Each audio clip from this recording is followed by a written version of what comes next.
Baik ya teman-teman, kita bertemu lagi ya. Mungkin sudah sering mendengar ya kata atau istilah karma ya. Nah, saya akan mengulas sedikit terkait karma ini ya teman-teman. Karma menurut ajaran lokal atau ajaran Sunda Wiwitan atau juga Kapitayan ya teman-teman. Baik, Sampurasun, Salam Nusantara, Rahayu. Mungkin yang tadi saya bilang teman-teman ya, mungkin kita sering mendengar kata atau istilah karma ya.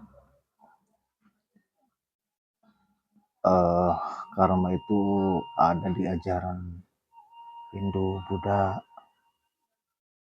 Jainisme, dan lain-lain ya. Cuma yang saya bahas ini karma menurut ajaran lokal secara garis besarnya ya. Kalaupun teman-teman ingin lebih dalam, lebih jauh ya silakan cari sendiri ya teman-teman. Saya akan menerangkan seperti biasa, sesederhana yang saya pahami ya. Baik ya teman-teman. Dalam ajaran Sunda Wiwitan atau agama Kapitayan, karma memiliki konsep yang unik dan berbeda dengan konsep karma dalam agama yang lainnya, yang seperti yang saya bilang tadi ya.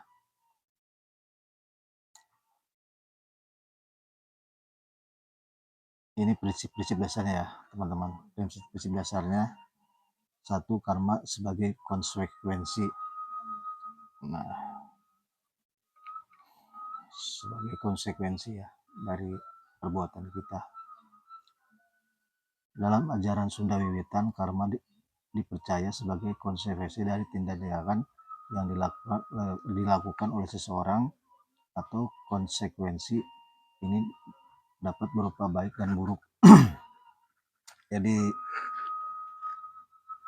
dari segala macam hal yang kita lakukan teman-teman ya, itu ada karmanya ya, ada konsekuensinya.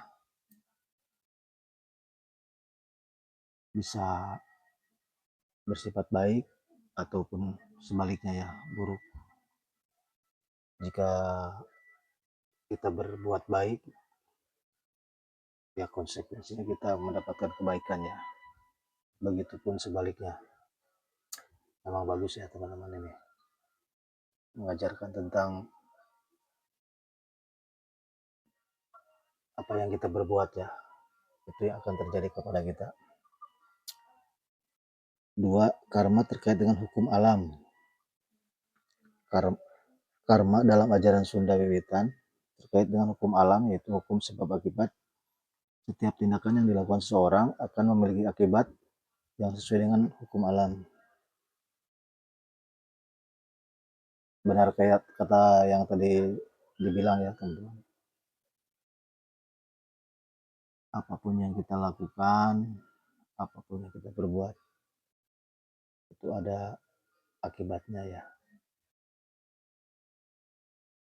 Ada yang sifatnya baik dan sebaliknya ya. Jadi disinilah perlu kita bijaksana dalam bertindak ya, berucap, jangan sampai menyakiti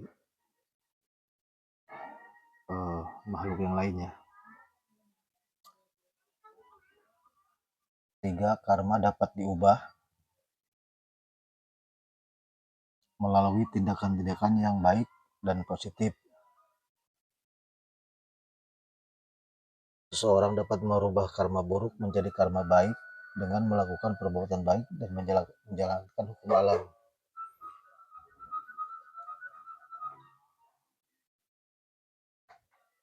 Jadi ya begitu teman-teman ya. Suatu keburukan itu tidak harus dibalas dengan keburukannya. Bisa juga dibalas dengan kebaikan. agar keburukan-keburukan kita di masa lalu akan secara tidak langsung menjadi terkikis hilang ya dengan kebaikan-kebaikan kita.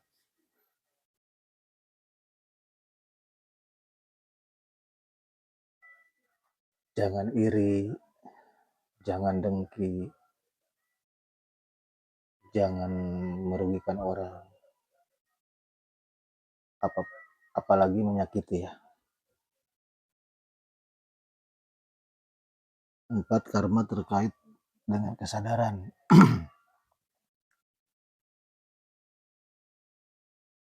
Seseorang yang memiliki kesadaran yang tinggi akan dapat memahami konsekuensi dari tindakan-tindakannya dan dapat mengubah karma buruk menjadi karma baik. Itu yang seperti saya bilang tadi ya. Memang dalam karma ini kita memang diharuskan selalu senantiasa bersikap baik ya teman-teman. Bukan untuk ke manusia aja, ke makhluk yang lain, ke hewan, ke binatang ya, tumbuhan dan segala macamnya, mengikuti hukum alam ya, yaitu sebab akibat. Ketika kita mencubit ya siap-siap dicubit lah, kecilnya seperti itu ya teman-teman. Pengaruh karma dalam kehidupan sehari-hari: meningkatkan kesadaran. Meningkatkan kesadaran seseorang akan konsekuensi dari tindakan-tindakannya. Nah, dengan karma ini kita akan sadar ya teman-teman, sebelum melakukan tindakan yang kurang baik, karena kesadaran kita, karena sadar kita akan mengakibatkan kembali ke diri kita, maka kita akan selalu waspada ya, selalu sadar. Dalam falsafah orang Sunda itu ada kalimat seperti ini teman-teman ya, eling lan waspada. Nah, eling ini dalam bahasa Indonesianya sadar ya, kita selalu sadar dan waspada, sadar akan tindakan kita sebelum kita melakukan tindakan-tindakan itu. Kita harus selalu sadar dulu ya teman-teman, akan konsekuensinya, akan akibat yang kita terima ya. 2, mendorong perilaku baik. Karma dapat mendorong perilaku baik dan positif, karena seseorang akan berusaha untuk menghindari karma buruk. Nah, ini juga termasuk bagus ya teman-teman. Dengan kesadaran yang tadi itu, kita itu selalu bersikap baik ya, karena takut akan sesuatu akibat yang tadi saya bilang itu. Ketika manusia sadar akan karma, manusia selalu ingin bersikap baik ya, dalam tutur katanya, dalam tindakannya, dalam pemikirannya, sesuatu yang baik-baik. Karena kalau udah sadar akan akibatnya, dengan senantiasa manusia akan selalu positif ya teman-teman. Lanjut 3, membantu mengembangkan spiritualitas. Dapat membantu mengembangkan spiritualitas dan kesadaran akan tujuan hidup.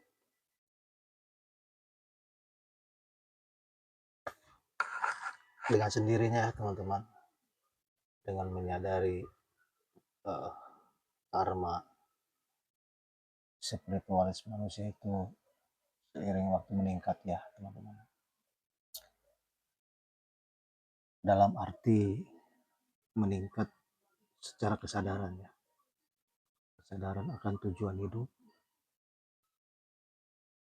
dan akan hidup seperti apa ke depannya ya. Karena kalau selalu kita sadar akan kebaikan,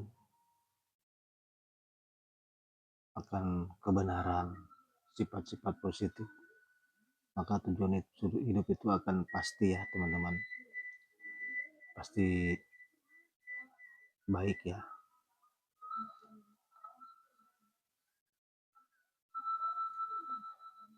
Memang sangat bagus ya ini teman-teman, karma itu, karena hukum karma itu ya hukum alam ya. Hukum alam itu hukum sebab akibat.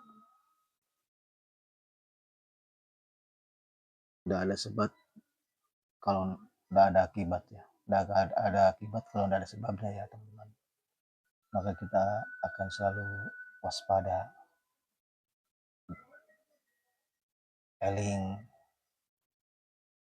sadar gitu, akan sesuatu yang buruk gitu kan, yang akan menimpa apabila kita melakukan sesuatu yang buruk teman-teman. Lanjut dalam ajaran Sunda Wiwitan, karma juga terkait konsep karma pewayangan, yaitu karma yang terkait dengan perbuatan-perbuatan yang dilakukan oleh seseorang dalam kehidupan sehari-hari. Itu ya teman-teman ya. Ada ungkapan dalam orang-orang terdahulu di Sunda ya, khususnya teman-teman, yang kalimatnya seperti ini: hirup mah saukur dharma wawayangan, katanya gitu kan. Jadi hidup ini sekedar dharma pewayangan. Jadi ya itu teman-teman ya, hidup itu hanya sekedar wayang gitu itu,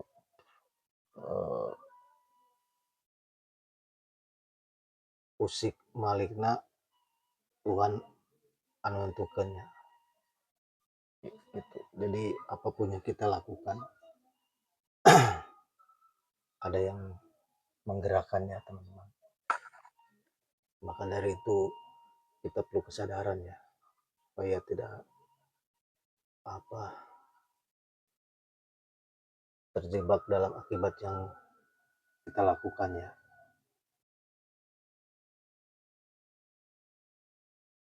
Seperti yang saya tadi bilang itu, ketika manusia sudah sadar kan karma, maka manusia akan selalu berhati-hati ya, tidak serampangan teman-teman ya. Orang Sunda bilang itu isuk kumaha lain kumaha isuknya. Jadi besok bagaimana bukan bagaimana besok. Jadi selalu dipertimbangkan langkah-langkah kita untuk hari esok gitu kan. Memang sangat bagus ya teman-teman ya, kalau kita menghayati karma ini kan. Yang tadi awal dibilang itu ada sifatnya karma baik, karma buruk. Kalau tidak salah dalam Hindu itu karma baik itu yang disebut dharma ya. Kalau karma buruk adharma. Tapi itu hanya istilah ya teman-teman. Intinya konsekuensi yang kita terima di kemudian hari tergantung perbuatan kita sekarang. Jika kita menanamnya baik ya baik, menanam buruknya buruk. Dan mungkin kita menanam sebiji cabai tumbuh jadi singkong ataupun terong, tetap kita nanam cabai ya jadi cabai ya teman-teman. Dan seterusnya ya. Jadi tetaplah berbuat baik ya teman-teman, agar senantiasa karma kita karma baik juga. Teruslah menebarkan kebaikan. Dalam ungkapan Sunda itu yang dipopulerkan oleh Prabu Siliwangi itu kan, silih asah, silih asih, silih asuh ya, yang ujung-ujungnya silih wangi. Jadi teruslah kita tanamkan kesadaran itu akan karma, karma yang baik ya, jangan karma buruk. Tapi kita itu harus selalu senantiasa antisipasi ya teman-teman, sebelum melangkah agar karma buruk itu tidak menimpa kita ya. Mungkin itu saja teman-teman ya, nanti kita bahas terkait silih asah, silih asih, silih asuh ya. Kenapa saya bacakan kutipannya, karena memang ada sumbernya ya, bukan sekedar hayalan saya aja, bukan. Memang ada sumbernya teman-teman, ada ilmunya yang secara garis besarnya saja ya. Kalau lebih dalam, seperti saya bilang, silahkan teman-teman mencari sendiri ya, mendalami sendiri. Gitu. Apapun bahasanya, apapun penamanya, istilah-istilahnya, ya kita jangan terjebak di situ ya teman-teman. Intinya karma itu ada bersifat baik, ada bersifat buruk ya. Gitu. Berpasangan sesuai yang diciptakan sama Tuhan ya, selalu berpasangan tanpa terkecuali ya. Saya tutup dulu. Sampurasun, salam Nusantara, Rahayu.